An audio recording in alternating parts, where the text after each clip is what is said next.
Hello everyone, आप सभी लोगों का हमारे यूट्यूब चैनल में स्वागत है।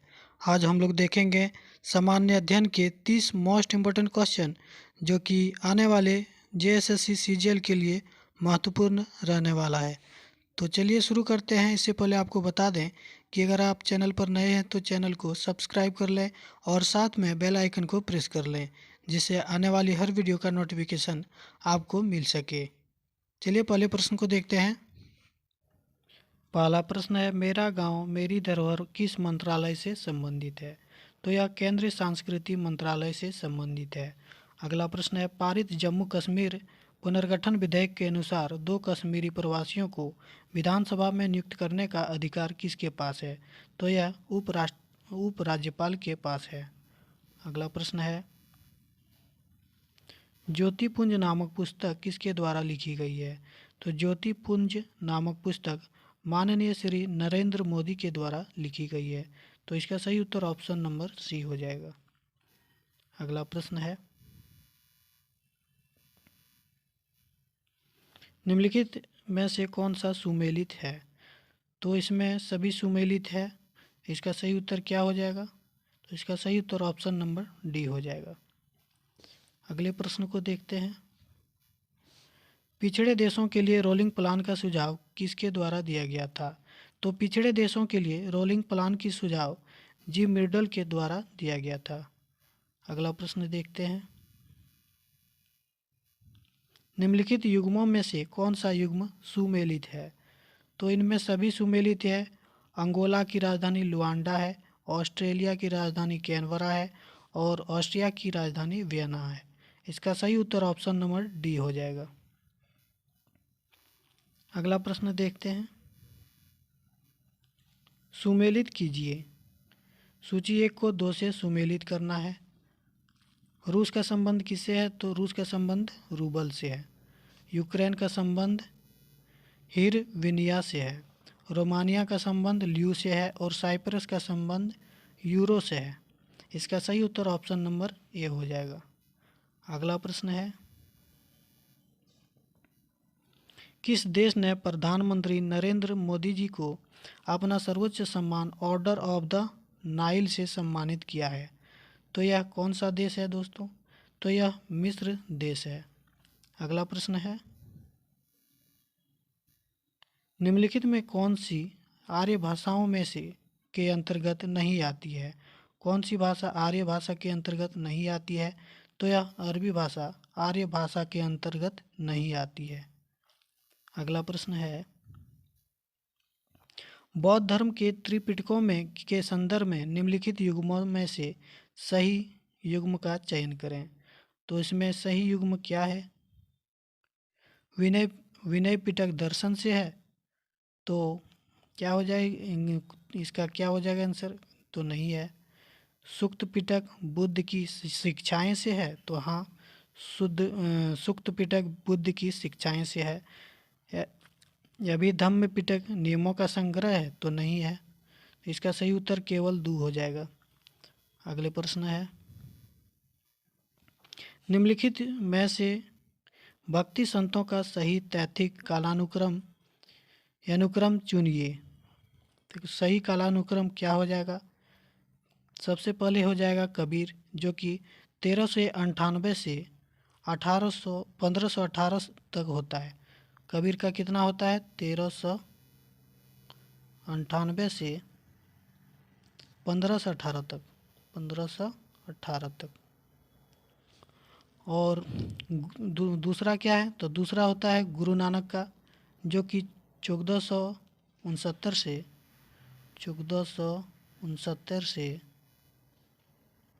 1539 तक होता है।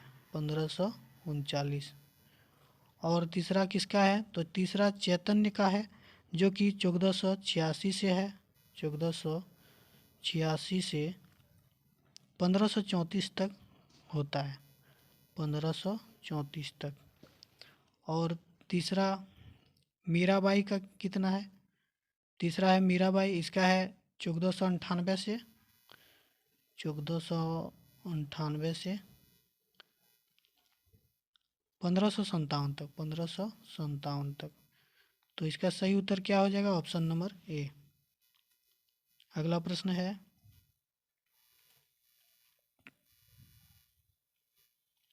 निम्नलिखित घटनाओं पर विचार कीजिए। निम्नलिखित घटनाओं पर विचार कीजिए। कौन सा घटना पहले हुआ है, इसका विचार करना है। तो सबसे पहले कौन सा हुआ? सबसे पहले संथाल विद्रोह हुआ है, जो कि 1855 को हुआ है। 1855 को हुआ है। दूसरा कौन सा हुआ है? तो दूसरा हुआ है सिपाही विद्रोह 1857 को। 1857 को। तीसरा हुआ है नील विद्रोह, जो कि कब हुआ है? नील विद्रोह 1860 को हुआ है। नील विद्रोह कब हुआ है? तो 1860 को हुआ है। उसके बाद दक्कन दंगे हुआ है। दक्कन दंगे कब हुआ था? तो दक्कन दंगे 1875 को हुआ था। तो इसका सही कालानुक्रम क्या हो जाएगा? पहला हो जाएगा संथाल विद्रोह, पहला 2 हो जाएगा। उसके बाद सिपाही विद्रोह, 2 के बाद 4, उसके 4 के बाद 1 हो जाएगा, 1 के बाद 2, 3। तो इसका सही उत्तर ऑप्शन नंबर डी हो जाएगा। अगला प्रश्न है, निम्नलिखित में से कौन सा सुमेलित नहीं है? निम्नलिखित में कौन सा सुमेलित नहीं है? ए पांडुरंग प्रार्थना समाज की स्थापना किया है? तो हाँ, किया है। दयानंद सरस्वती जी ने आर्य समाज की स्थापना किया है? तो दयानंद सरस्वती जी ने आर्य समाज की स्थापना किया है। राजा राम मोहन राय ने आदि ब्रह्म समाज की स्थापना किया है? तो नहीं, राजा राम मोहन राय ने ब्रह्म समाज की स्थापना किया था। ब्रह्म समाज की स्थापना। विवेकानंद जी ने रामकृष्ण मिशन की स्थापना किया था? तो हाँ, विवेकानंद जी ने रामकृष्ण मिशन की स्थापना किया था। तो आदि ब्रह्म समाज की स्थापना किसने किया था? तो आदि ब्रह्म समाज की स्थापना देवेंद्र नाथ टैगोर ने किया था। देवेंद्र नाथ टैगोर। तो इसका सही उत्तर क्या हो जाएगा? तो ये ऑप्शन नंबर सी गलत हो जाएगा। अगला प्रश्न है, बंगाल का विभाजन का मुख्यतः किया गया था हिंदू और मुसलमानों को विभाजित करने के लिए, प्रशासनिक सुविधा के लिए, बंगाली राष्ट्रवादी की वृद्धि को दुर्बल करने के लिए, या फिर बंगाल के विकास के लिए। तो इसका सही उत्तर क्या हो जाएगा? तो इसका सही उत्तर ऑप्शन नंबर सी हो जाएगा, बंगाली राष्ट्रवाद की वृद्धि को दुर्बल करने के लिए। अगला प्रश्न है, निम्नलिखित में से संविधान सभा के बारे में गलत कथन कौन सा है? तो संविधान सभा के बारे में गलत कथन कौन सा है, इसको हम देखेंगे। इसने बड़ी संख्या में समितियों की मदद से काम किया, उनमें से प्रारूप समिति सबसे महत्वपूर्ण है। तो ये सही है। अगला देखते हैं, अल्पसंख्यक समुदाय जैसे ईसाई, एंग्लो इंडियन और पारसियों को सभी में पर्याप्त प्रतिनिधित्व दिया गया है? तो हाँ, दिया गया है इसमें। इसका निर्वाचन सार्वभौमिक वयस्क मताधिकार के आधार पर किया गया है? तो नहीं, सार्वभौमिक वयस्क मताधिकार कैसे हो जाएगा? इसमें युवक लोग अपना मताधिकार देते हैं। इसका सही उत्तर ऑप्शन नंबर सी हो जाएगा। अगला प्रश्न देखते हैं, उच्च न्यायालय के न्यायाधीश किस प्रकार हटाए जा सकते हैं? तो उच्च न्यायालय के न्यायाधीश किस प्रकार हटाए जा सकते हैं? तो राष्ट्रपति के द्वारा सांसद की सिफारिश पर। ऑप्शन नंबर डी सही उत्तर हो जाएगा। भारत में नीति आयोग की स्थापना जनवरी 2015 में की गई थी। तो इसके बारे में हमें बताना है क्या है इसमें सही। राष्ट्रपति के द्वारा जारी अध्यादेश से? तो नहीं। सांसद के एक अधिनियम से? तो नहीं। संघीय मंत्रिपरिषद द्वारा पारित एक विशिष्ट प्रस्ताव से? तो हाँ, इसका सही उत्तर ऑप्शन नंबर सी हो जाएगा। अगले प्रश्न को देखते हैं, संविधान के अंतर्गत पंचायतों में महिलाओं के 1/3 प्रतिनिधित्व की गारंटी कौन सा अनुच्छेद देता है? तो ये कौन सा अनुच्छेद देता है? तो अनुच्छेद 243 का घ। ऑप्शन नंबर बी सही हो जाएगा। भारतीय संविधान के अनुच्छेद 243 घ के खंड 3 में पंचायतों में सभी स्तरों पर महिलाओं के 1/3 आरक्षण प्रदान किया गया है। इसमें देखेंगे महिलाओं को यह आरक्षण भारतीय संविधान के 73वां संविधान संशोधन के द्वारा दिया गया था। अगला प्रश्न देखते हैं, निम्नलिखित में से कौन सा कथन सही नहीं है? तो इसमें कौन सा कथन सही नहीं है इसको हम देखेंगे। आरबीआई देश का केंद्रीय बैंक है, तो हाँ। आरबीआई केंद्रीय एवं राज्य सरकारों का बैंकर है, तो हाँ है। आरबीआई देश के विदेशी विनिमय निधि पर अभिरक्षक है, तो हाँ है। आरबीआई की स्थापना 1949 में हुई थी, तो नहीं दोस्तों, आरबीआई की स्थापना 1 अप्रैल 1935 को किया गया था। इसका सही उत्तर ऑप्शन नंबर डी हो जाएगा। अगला प्रश्न देखते हैं, सूची 1 को 2 से सुमेलित कीजिए। इसमें सुमेलित करना है। सर्व शिक्षा अभियान कब लागू किया गया था? तो सर्व शिक्षा अभियान 2001 में लागू किया गया था। साक्षर भारत मिशन कब लागू किया गया था? तो 2009 में साक्षर भारत मिशन लागू किया गया था। ऑपरेशन ब्लैक बोर्ड कब लागू किया गया था? तो ऑपरेशन ब्लैक बोर्ड 1987 को लागू किया गया था।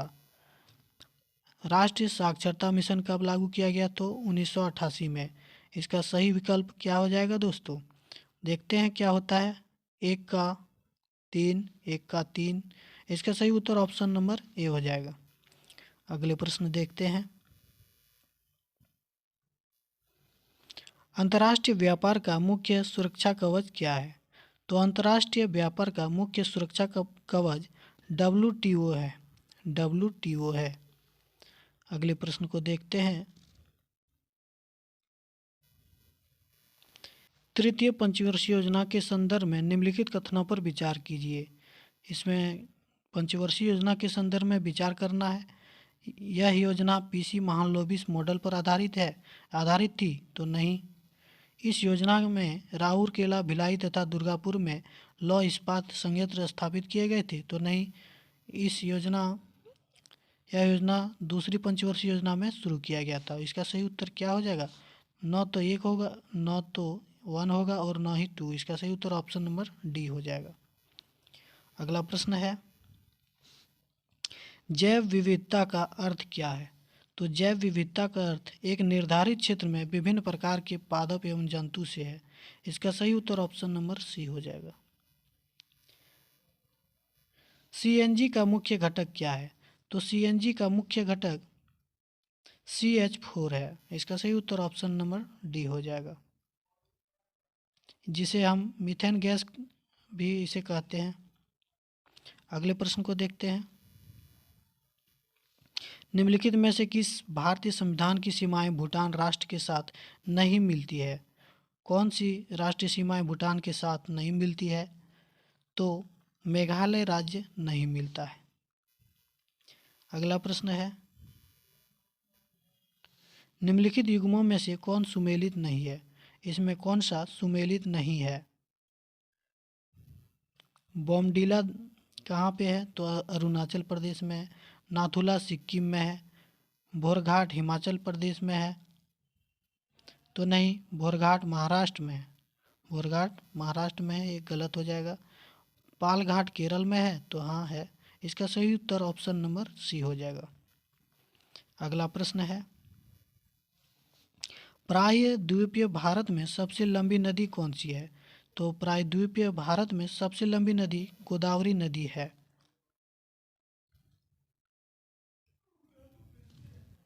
अगला प्रश्न है, सुमेलित कीजिए। इसमें सुमेलित करना है। सागौन कहाँ पाया जाता है? तो सागौन मध्य भारत में पाया जाता है। और देवदार कहाँ पाया जाता है? तो देवदार हिमालय की तराई पर पाया जाता है। सुंदरी सुंदरी कहाँ पाया जाता है? सुंदरी वन, तो सुंदरी वन सुंदरबन में पाया जाता है। और सिनकोना हिमालय के उच्च क्षेत्र में पाया जाता है। तो इसका सही उत्तर क्या हो जाएगा? इसका सही उत्तर ऑप्शन नंबर ए हो जाएगा। अगले प्रश्न को देखते हैं, जो कि आज का अंतिम प्रश्न है। सूची 1 को 2 से मिलाना है। इसमें भी चलिए देखते हैं, इसमें मिलाते हैं सूची 1 को 2 से। हल्दिया हल्दिया कहाँ पे है? तो हल्दिया पश्चिम बंगाल में है। और जामनगर कहाँ है? जामनगर गुजरात में है। और कोच्चि कहाँ है? कोच्चि केरल में है। और नुमालीगढ़ कहाँ पे है? नुमालीगढ़ असम में है। तो इसका सही उत्तर क्या हो जाएगा? इसका सही उत्तर ऑप्शन नंबर बी हो जाएगा। चलिए दोस्तों, आशा करते हैं यह सेशन आपको अच्छा लगा होगा। तो चैनल को सब्सक्राइब और वीडियो को लाइक कर दीजिए, जिससे आने वाली हर वीडियो का नोटिफिकेशन आपको मिल सके। धन्यवाद दोस्तों।